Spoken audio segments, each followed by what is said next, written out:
Good afternoon.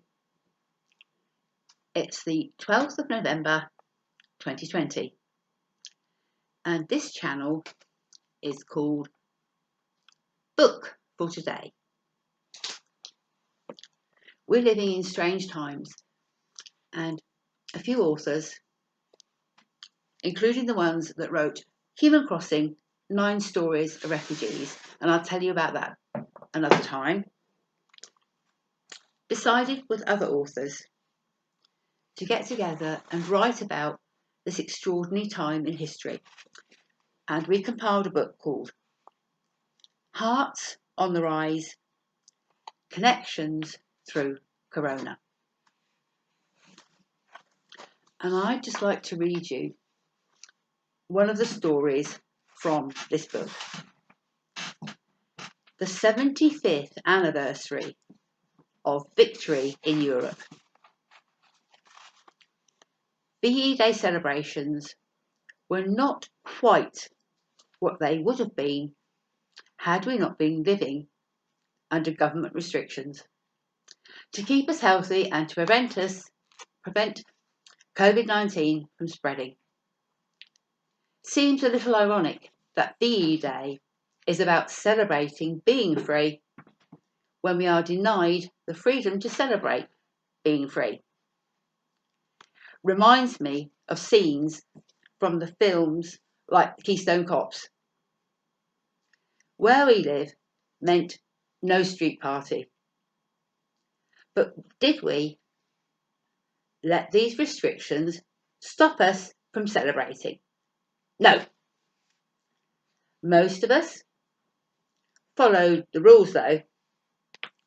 One of the organisers of our usual street party celebrations delivered an A4 sheet of paper entitled Join Your Neighbours in a National Stay-at-Home Street Party. What a good idea. We decorated where we could. I was able to put out flags and some bunting. Along the hedge at 11 a.m, we stood on our doorsteps for the 2-minute silence. 2:45, we had Churchill's victory speech, and then 4 o'clock in the front garden for tea and scones. I hadn't made a cake or scones for years and years.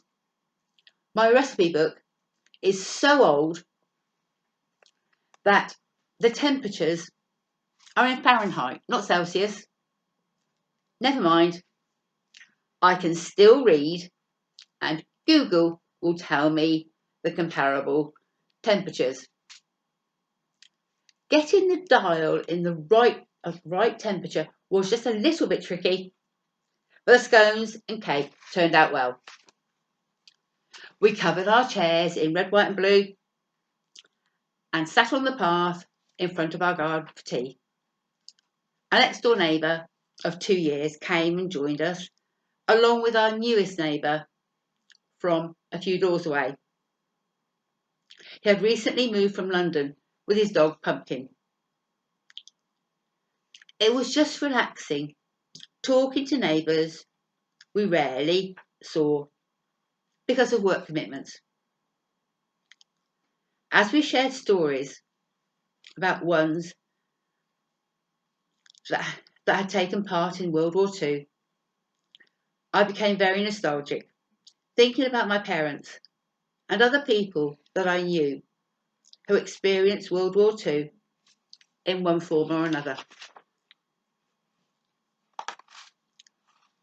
My father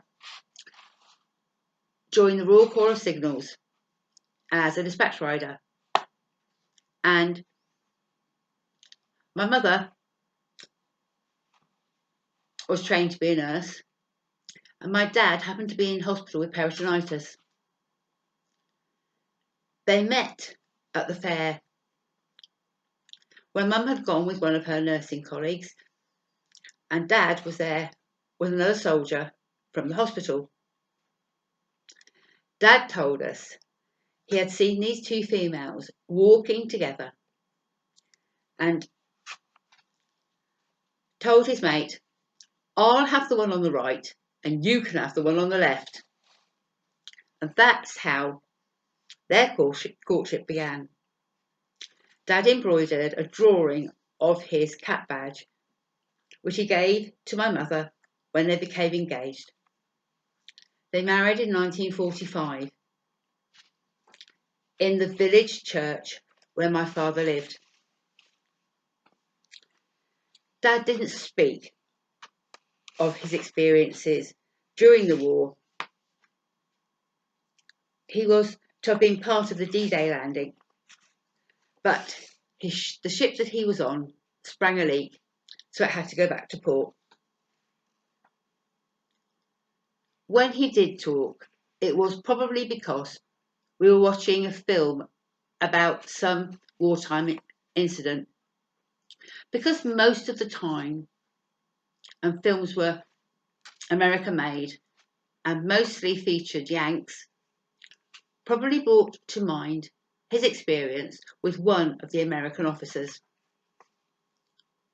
He said that the officer would get the dispatch riders to ride round a field in ever-decreasing circles to see if there were any landmines. Luckily, Dad never found any. One of his hardest jobs was in coming face to face with man's inhumanity to man, liberating one of the concentration camps.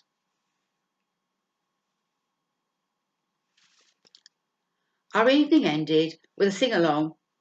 Andrew, one of our I Have a Voice 2 drama group, had recorded White Cliffs of Dover for me. And then, as dusk fell, the local fireworks started.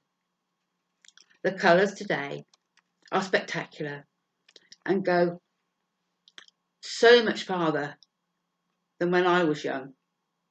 Very enjoyable. The bangs are louder too. It was VE Day with a difference. Thank you. I'll be reading another story tomorrow morning, so please join me then. If you want to read more stories, you can go to connectingthroughcorona.blogspot.com or go to our Facebook page telling you Hearts on the Rise, Connections Through Corona. Thank you.